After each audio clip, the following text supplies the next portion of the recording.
Soñando sueños con José Ignacio Carmona. A la una yo nací, a las dos me engrandecí. Tenemos la suerte de volver a contar aquí en Radio Sefarad con José Ignacio Iñaki Carmona en su programa Soñando Sueños. Hola, hola Iñaki. Hola, ¿qué tal, Raquel? Pues ya estamos otra vez. Exacto, ya estamos. Y ya tus fans te echábamos de menos. ¿De qué tema vas a hablar hoy? Bueno, pues yo creo que hoy vamos a soñar otra vez, ¿no? Vamos a hacer un homenaje al título del programa. Porque vamos a hablar, fíjate tú, de algo que es muy importante, tan importante como son las inscripciones de la Sinagoga del Tránsito, que son acuérdate, para Roth, el documento judío más importante de Europa. Es que esto son palabras mayores, Raquel, no cualquiera lo puede decir. Y a partir de ahí vamos luego a pasar al mito, si te parece. Y claro, como nos estamos situando en esas inscripciones, ¿qué es lo que tienen de particular, no? Porque ya en 1572, en una especie de traducción, versión castellana, se decía que quien lo había traducido pues era un fantasioso judío porque hablaba de cosas que, claro, los cristianos no entendían. Y no entendían porque hay una significación sellada en estas inscripciones. Que por contextualizar, que habrá gente que nos esté escuchando, hay que decir que la sinagoga que se llama hoy del Tránsito, que es el Museo Sefardí, está en Toledo, y se debe pues a Samuel Ben Meir Alevi Abulafia, que era un personaje, bueno, pues muy principal de la familia Alevi Abulafia, que es de las principales. En fin, su padre Meir Alevi ejerció como líder comunitario. Bueno, todo eso que ya sabemos, que hubo una confusión con una epigrafía del cementerio sobre su padre y, bueno, se confundió un poco al final esto se corrigió. ¿Por qué es importante todo esto? Porque la figura de Samuel, que fue el todopoderoso tesorero del rey Pedro, de la figura del rey Pedro, bueno, fue una relación muy fructífera para ambos, pero a pesar de todo su importancia política, Samuel Levi es recordado sobre todo por la sinagoga del Tránsito, por la construcción de este edificio en el que no escatimó recursos y por esas inscripciones y símbolos que, como dijo Roth, es el monumento más importante judío de Europa, palabras mayores. Como sabemos, la sinagoga va más allá de su finalidad como lugar de culto, pues tiene también un sentido obviamente simbólico propagandístico, ¿no? Y aquí se manifiesta muy bien esta sinagoga porque fueron colocadas las dos grandes placas fundacionales, digamos, y otras dos placas escudo, pues a ambos lados del Ejal. Esto ya está diciendo la importancia del lugar. Y decir que, a ver, que en el caso de la sinagoga del Tránsito, los referentes elegidos con los que podía compararse su fundador, que es Samuel, pues no son ni el rey Salomón ni el templo de Jerusalén, que sería lo que todo el mundo estaría pensando, sino de alguna manera se establece una comparación muy directa y con el tabernáculo, con la figura de Besaleel. Esto es muy interesante también. Y hay que decir que la referencia a Besaleel y al origen de su sabiduría, que posiblemente, lo encontramos en muchos tratados, como el Talmud de Babilonia. Su nombre significa la sombra de Dios, porque el que construyó pues, el tabernáculo, el arca, etcétera, etcétera. Y no solamente eso, sino que de alguna manera también Besaleel era como el paradigma, ¿no? de un poco la sabiduría y la virtud, ¿no? Que le es inherente. Por eso se le quiere equiparar a lo que es la figura de Samuel, que es una figura muy importante, y hay que decir que lo que son la simbología que tiene que ver con el sinagoga del Tránsito, pues tiene que ver con este personaje por excelencia, que en algunas tradiciones judías Besaleel es presentado, digamos, prácticamente forma parte del imaginario colectivo judío, y por ejemplo en el Foar se le nombra innumerables veces, ¿no? Pero figúrate tú que en uno de las inscripciones aparece una cosa que dice: el Espíritu de Dios flotaba sobre las aguas, que esto es mucho más importante de lo que podemos pensar. Luego llegaremos al mito, ¿no? Pero eso lo vamos a encontrar también en la relación de Men, que es la letra que tiene que ver con el elemento agua, en la planimetría de la Sinagoga Mayor de Toledo. Siempre se está resaltando cabalísticamente, simbólicamente, el tema del agua, y de alguna manera también tiene que ver con esa, digamos, con unos elementos que hay en las inscripciones, ¿no? Con cómo se construye el cielo, la tierra, todo ese simbolismo que se refleja también, por ejemplo, en los salmos escritos, en lo que son las inscripciones, donde hay muchas manos. Curiosamente, cierran uno de los dedos cerrando el secreto, no se puede contar a todo el mundo, y está hablando cuando dice, por ejemplo, estas siglas lo que representan son, pues eso, las 6 puntas de la estrella del rey David o el sello de Salomón, que se consideraban en la diáspora de los tiempos medievales, pues, de manera simbólica en matemática como un número perfecto.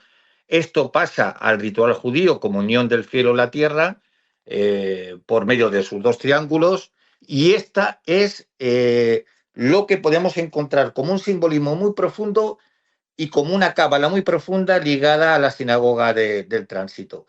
De hecho, figúrate, sí es interesante que muchos estudiosos han dicho que dejan el tema de estas inscripciones y su simbolismo a iniciados prácticamente en cábala. Esto es también muy desconocido. Y no solamente eso, mira, hay otro día hablaremos, porque se nos va a ir el tiempo, de la figura del repostero del Pesaj, que es una iconografía que está también en lo que es la sinagoga del tránsito, muy relacionada con el simbolismo del pan de la proposición, de la mesa de los panes, del templo. ¿Y por qué te digo esto? Porque, figúrate, muy cerca en Guadamur, que es un castillo que está a 14 kilómetros, un personaje como el conde de Ferillo se obsesionó muchísimo con las inscripciones, de hecho las copia las inscripciones, y encontramos en el castillo de Guadamur, que hoy, por cierto, es propiedad de un señor judío, de un empresario, encontramos en una habitación conocida como la habitación árabe, pues bajo el artesonado, pues un friso dorado con una inscripción hebrea en letras de color azul anil, que está hablando y parafraseando la importancia de los versículos 2 y 4 y la primera palabra del 5 del Salmo. Tiene que ver muchísimo con un mensaje oculto. Entonces, estamos haciendo alusión al agua, y acuérdate también que uno de los personajes principales en Toledo, la cábala, era el pan nuestro de cada día. Y la cábala, hay una frase que está en las inscripciones de la sinagoga, que es: la voz de Dios está sobre las aguas. La resaltan muchísimo, la copia el conde de Ferillo. Y acordaros que el Afar de Worms, que es el maestro, ¿no?, del rabino Meyer, que viene con su hijo a Toledo, pues viene con esta escuela, está hablando de una ceremonia sacrosanta donde en este rito de iniciación se explica que el misterio del nombre de Dios se transmite de maestro a alumno, a un alumno seleccionado. Esto está en Salmos 29:3, y en consecuencia el agua tiene un lugar primordial en este rito. Primero, maestro y alumno deben practicar inmersiones de purificación en una fuente. Luego estarán parados con el agua hasta los tobillos, y ahí se rezan bendiciones que tienen todas en común la mención del agua. Luego se regresan a la sinagoga o a la casa de estudios, y ahí le transmite el secreto. Bueno, aquí hay una correlación de hechos que son probados, es decir, la importancia del agua, la prefiguración de Samuel a Leví con la figura de Bezalel, el gran iniciado, o el gran constructor, o el gran inspirado, y el gran poseedor del secreto, y el tema del agua. Y ahora viene el sueño y el mito que hace referencia al nombre del programa. Ok. Date cuenta que la mesa de los panes de la presencia, cuando se ha hablado de que, innumerables mitos, aparece las 1001 noches, de que una mesa que pudo ser, obviamente, si venía del templo judío y se incorpora a lo que es el tesoro visigodo, porque primero se deposita en el templo Júpiter capitalino, cuando las tropas de Tito se llevan y arrasan el templo, luego se incorpora a los visigodos fijan en la Ur Regia, que es Toledo, su capital, y este tesoro del que forman parte elementos simbólicos como la mesa, está más que acreditado que llega a Toledo. Pues tú imagínate que hay una descripción en la Misná de la mesa que es muy desconocida, y es que era desmontable porque en determinadas épocas había que sumergirla en una mikvé para purificarla.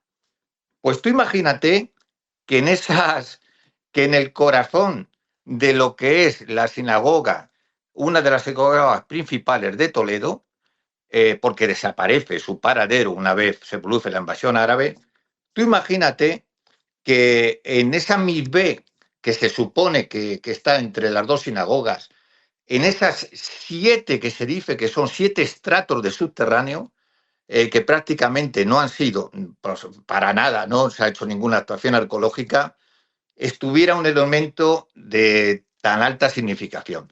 Este es el sueño que hoy meto yo dentro de que realmente hay una cábala, una simbología muy importante en esas inscripciones, escrita y sellada para los sabios, porque todo es velado y desvelado, y decir de alguna manera también que la familia Abulafia, que del árabe Abul Alfilla, padre poseedor, de buena salud más o menos, de origen andalusí, pues gozó de gran influencia a lo largo de la Edad Media, y la rama más destacada de esta familia fue precisamente la finca de Toledo, ¿no?, cuyos miembros pues se hacían llamar al-Awi Abulafia, que es una arabización de este Alevi. Con lo cual los Abulafia Alevi, los que serían los príncipes, ¿no?, de todas estas comunidades, los nasís, si alguien, date cuenta, cuando invaden los árabes la península, la retaguardia en Toledo, donde se depositaba este tesoro visigodo, la protegen los judíos, pues imagínate que de haber llegado, y ellos se consideraban descendientes de las tribus de Judá y de Benjamín, y no lo vamos a entender en eso, pues imagínate que pusieran o tuvieran acceso a esos elementos simbólicos procedentes del templo, qué mejor lugar para esconderlo que en el corazón y en las entrañas del propio Toledo. Eso es un sueño con el cual me gustaría hoy terminar, encender la imaginación de los oyentes. Exacto, terminar el programa, pero invitar a soñar, como decías al principio de la entrega de este Soñando Sueños. Te esperamos en la próxima. Muchísimas gracias. Venga, gracias, Raquel.